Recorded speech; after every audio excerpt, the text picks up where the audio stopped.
नाज़रीन किराम, Lahore high court का फैसला, Hasan Munir versus province of Punjab. Honourable justice Raheel Kamran साहब ने इस फैसले को लिखा। रेट पिटिशन नंबर 7026/260/2023 नरेट किया गया 2023 LSC 5943 में।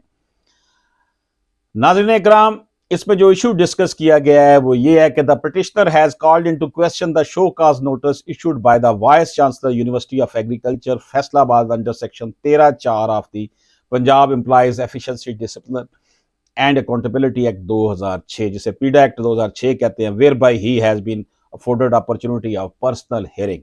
इसको जनाब शो काज नोटिस मिला है 13(4) के तहत, उसको उसने चैलेंज किया हसन मुनीर ने। तो इस हवाले से ये यहां पर प्रोपोजिशन ये है कि whether section 12 of the protection against harassment of women at the workplace act 2010 does exclude possibility of proceeding in any other law.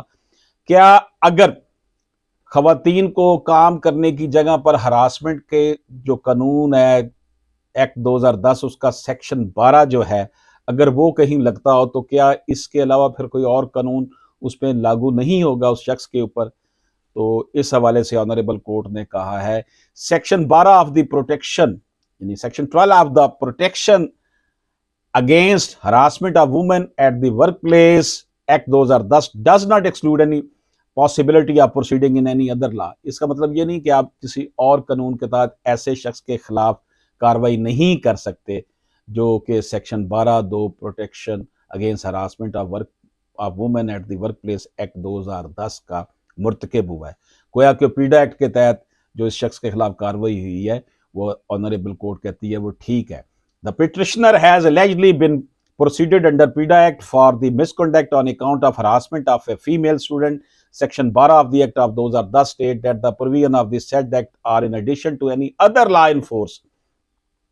PIDA Act के तहत एक शख्स के खिलाफ कार्रवाई जो कि एक फीमेल स्टूडेंट को उसने हरास किया था, तो कानून ये कहता है जो सेक्शन 12 है 2010 का हरासमेंट का, वो कहता है कि किसी और कानून के तहत भी कार्रवाई हो सकती है। Therefore, there is no legality or jurisdiction error in the proceeding against the petitioner if allegation fall within the scope and ambit of PIDA Act 2006। तो अगर उसके खिलाफ पीडा एक्ट के तहत भी कार्रवाई हुई है तो वो कोई गलत काम नहीं हुआ। इजाजत दीजिए। अल्लाह।